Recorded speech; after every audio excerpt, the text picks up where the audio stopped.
Lance Stroll and Aston Martin have seemingly reinforced the nepotistic relationship that's been ravaging the team ever since the entrance of Lawrence, and this could be bad news for Verstappen. The doors outside of Red Bull are slowly but surely closing, and after the latest statement of Alonso, it might mean that Aston are confident in what they're doing behind closed doors. But does this mean that Verstappen is going to suffer from the choices of Aston Martin? And if so, what does the future hold for him as of now? Aston Martin is a team that floats in a no man's ground right now, with only 10 points to their name in 2025. However, it has been reported that all of their focus is switched to 2026, with Adrian Newey not even wanting to think about doing something to improve the performance of the AMR 25. This is why Alonso stated that we should be used to seeing Aston Martin where they are right now, but that is not necessarily the future for the team. Even though it sounds diabolical to say it out loud, Aston Martin have issued a statement in which they are adamant that they won't part ways with the most valuable asset they have on the grid, Lance Stroll. I know, it sounds silly, but on the other hand, it was kind of an expected scenario because we do know how everyone feels about Lance on the team. Apart from the points in China and Melbourne, the Silverstone-based squad is yet to pose a threat in the championship, and committing to Lance Stroll might not be the best solution for the foreseeable future. 2026 is going to be a brand new era in which Aston Martin will be a force to be reckoned with. For starters, they have a very strong manpower behind closed doors, and they also have a great engine supplier in Honda. Both of these sides are going to expect strong results from the team, so if you're not delivering them right in front of their porch, then you are likely to receive a lot of pressure from these partners. Honda themselves have been very open when it comes to the drivers lineup, and the president of the company, Koji Watanabe, said that the same politics will be applied to Aston Martin as has been applied in Red Bull. The team will have a say in the drivers' championship, but the question is to what extent, because unlike Newey, they're not technical partners of the team. The only advantage they might have here is if the engine turns out to be a monster one, so they'll hold Aston Martin in their hands regarding the dominance of their car. Elaborating further on this, Watanabe said, "The number of seats will be reduced. However, as for us, we will continue to voice our opinions as Honda in deciding the drivers for 2026 and beyond. Obviously, the team has the final say in deciding which drivers join the team, but the situation will be the same as with Red Bull, where we will have our say." Lance might not be satisfying the needs of Honda right now, and what is an even greater threat for the Silverstone-based squad is that the relationship between Newey and Lawrence might have gone a bit further south than usual. They're not in the best of position right now because Newey is fully focused on the 2026 car, and this is something that could irritate Lawrence to a greater extent, given the fact that he's paying the Brit mastermind $33 million per year. This has been commented on by former F1 driver Robert Dornbos, who stated the internal situation in Aston Martin is not the greatest one right now. He added, "Lawrence Stroll has a huge aura around him, but it's not so nice to be around him at the moment. The story is going around now that he's furious that Adrian Newey doesn't want to get involved with the 2025 car. There are talks going on about that. Newey is saying, I'm only working on 2026, while Stroll is thinking, I already pay you $33 million a year. I am noticing that there is a lot of friction there. There is also a bit of strategy in it. Newey won't mind if Aston Martin finishes second to last in the constructors, because then he'll get a lot more time in the wind tunnel."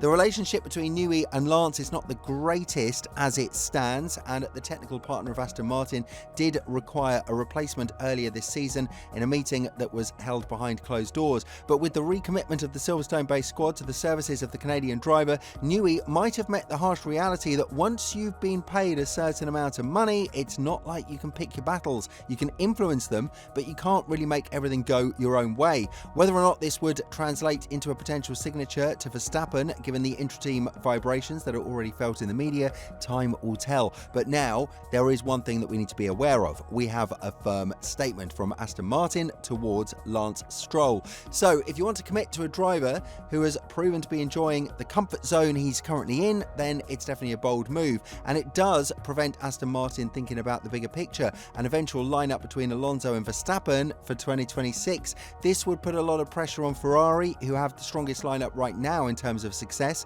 McLaren and even Mercedes. Be that as it may, this might be a serious threat for Verstappen if he wants to think of a future outside of Red Bull, because one seat is now guaranteed and he would have to pray for Alonso's retirement in order to hop into the Silverstone-based squad.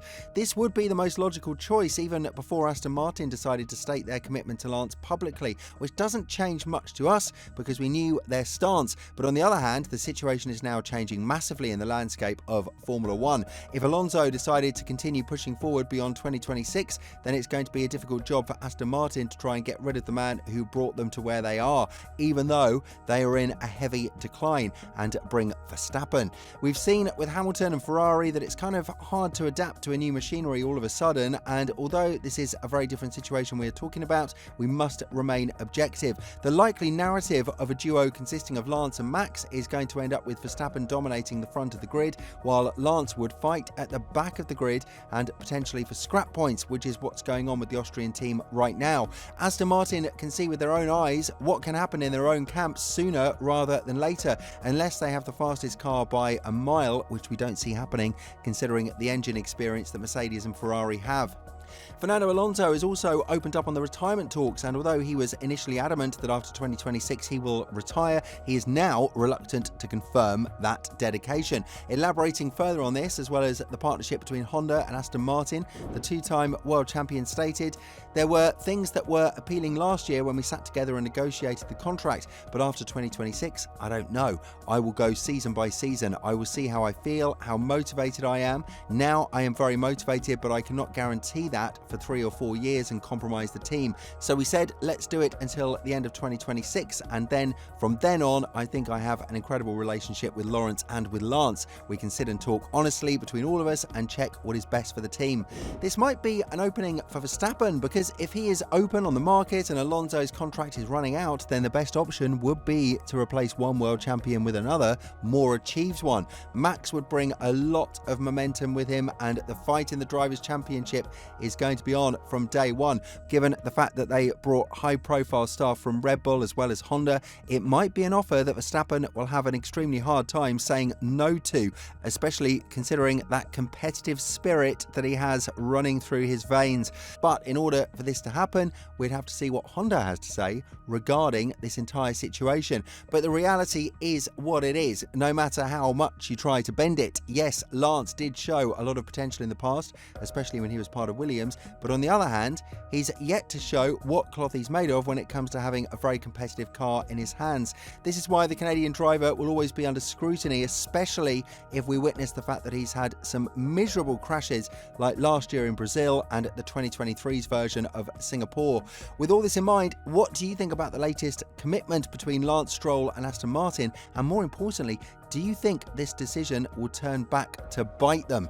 Let us know in the comments below, and once you do that, make sure to check out the video that's appearing on your screen right now.